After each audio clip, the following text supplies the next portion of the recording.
half the people were like very angry and like obviously so, and just like, well, good thing we have a free press here, made comments like that. The other half of the people were like trying to pretend Good thing like we it have a was free good. press, because otherwise we'd arrest you for asking this Yeah, question. no, seriously, that's basically the vibe. You're lucky. You're lucky. No, we the can't vibe. arrest It was you. like it was like you confronting George W. Bush and him being like, I choose not to arrest you because we live in like a democracy. Right. It's basically him being like, you could have gotten black bagged. You deserve to get Yeah. arrested for this. You should be thrown in Guantanamo Bay, but I'm going to let you go because we live in a great country that gives you the freedom to do this. And that's like basically like what their attitude was. It was like, you shouldn't be allowed to do this, but for some reason you are. And, you would be arrested if this was like Russia or whatever. So it was just very weird. A couple people came up to me and actually pretended like it was good what I did, because I think that they didn't know how to react. So like a couple people were just like, thank you so much for that question. Like, it's really important that we talk about this. And like, it's really good that the Navy's really transparent about this, like really trying to like, or boost the narrative that they're like environmental stewards. And it's like really great that I'm reporting on this. And like, they want to be really honest about how they're working with the environment now. Right. And how this is actually really good. And then actually one guy that was really interesting, he was like a Marine commander or something. He came up to me afterward and he was like, hey, sorry, I got really heated. He was like, my wife is, works with environmental policy. And he was like, I just want you to know that, Russia and China don't care about this stuff. He was like, they don't care about the environment and they don't care about human rights. And I was just like, oh, I was like very taken aback. This is like totally off, like when the cameras were not on anymore. And he was just like, yeah, he's like, so, we really care about this stuff. And he was like, but if you just compare what we do to like Russia, he's like, look at the war in Ukraine. He was like, that's really bad for the environment. It's like, what the fuck?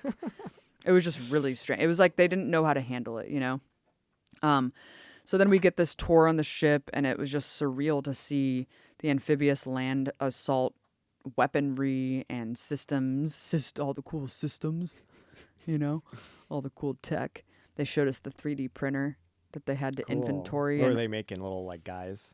Well, it was just funny. It was like, even though they just printed shit out of thin air, they still were just like, everyone had to like inventory it. Like they like they weren't allowed, like no one was allowed to like do anything with it, because it's like the Navy owns it the second it's printed off the press. And so you can't fucking even take like a top of a screw.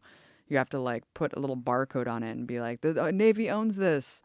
Yeah, it was just super trippy. The whole thing was trippy. Everyone was trying to be nice to me, but I could tell they just secretly hated me. And then it was hilarious, Mike, because when I find there's so much more to say, but I'm going to leave it for the film.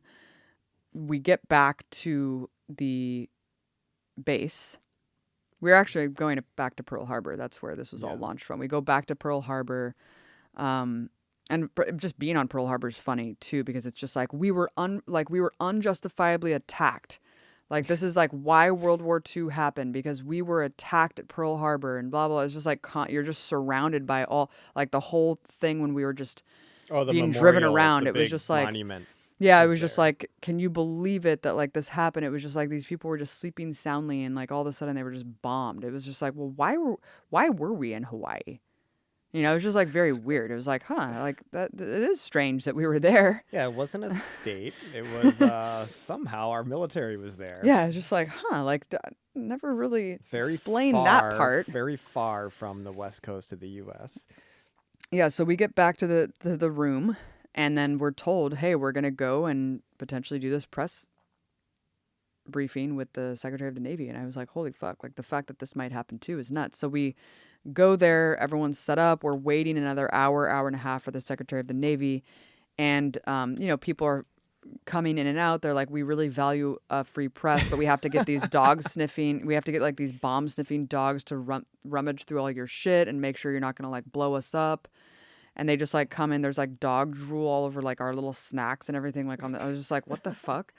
So they come in before, like, this was like 30 minutes out, right? We had all set up. We were all like really anxious. I was like, oh my God, I can't believe. And I had been like thinking about like, what am I going to ask this guy? And this is previously you had been told that you guys had to decide among yourselves who was going to ask the questions. Yes. And already like no one's going to like be opt out. No one's going to be like, I'm not going to ask a question. It was like, obviously everyone wants to ask a question to the Secretary of the Navy. So whoever it was, like the officer or whatever, comes in and he was like, so, He was like, we have decided who is going to ask questions. He's like, remember, the secretary doesn't have a lot of time.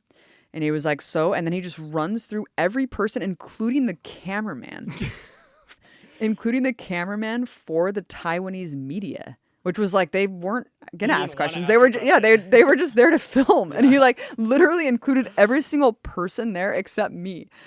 And he left my name out. And I was just like waiting. He went through and read off every single person's name, which was like more than four or five people at that point. Right. It was just everyone else. It was everyone except me. And I was like, wait, hold on. I was like, you didn't call my name. I was like, so I'm the only person who can't ask a question. I was like, that's kind of bizarre, isn't it? And he was like I said, Abigail, we just don't have much time. He was like, I'm so sorry. He's like, you just didn't make the cut. And I was just like, I wonder if that has anything to do with what's been going on earlier. Right. And, I thought you were happy about the free press thing, but I guess there's not a free press because you're not letting me ask a question anymore. Dude, it was so funny. And amazingly, the Der Spiegel guy, I had heard him earlier on one of the caravans talking about China. And he was like, yeah, it's really crazy that the U.S. kind of like skirts international law. He like said something like that. And I was like, ooh, this guy's like a potential ally, you know? And so I went up to him and because we were sitting there for like an hour and a half, like before the Secretary of the Navy came. So I was already talking to him just about his reporting. And he had told me, he was like, yeah, I really found your questions interesting on the boat. He was like, I actually went to Guam and kind of accidentally came upon the story of like U.S. militarism on the island. And it was just really horrific. And it became like my central focus there. And so he was like very sympathetic. And he was like, this is actually a really important angle that I don't see a lot of people covering. And so I just went up to him and I was like, bro, can you field your question to me? I like basically was like, can you just give me your question, dog? Because they are going to block me. And he was like, absolutely. He's like, let's do this. He was like, nothing. He was like, all this other stuff doesn't really matter. He's like, you deserve to ask this question. He was like, you know, this is really important what you're doing here. And I was like, oh man. I was like, they're going to be so mad.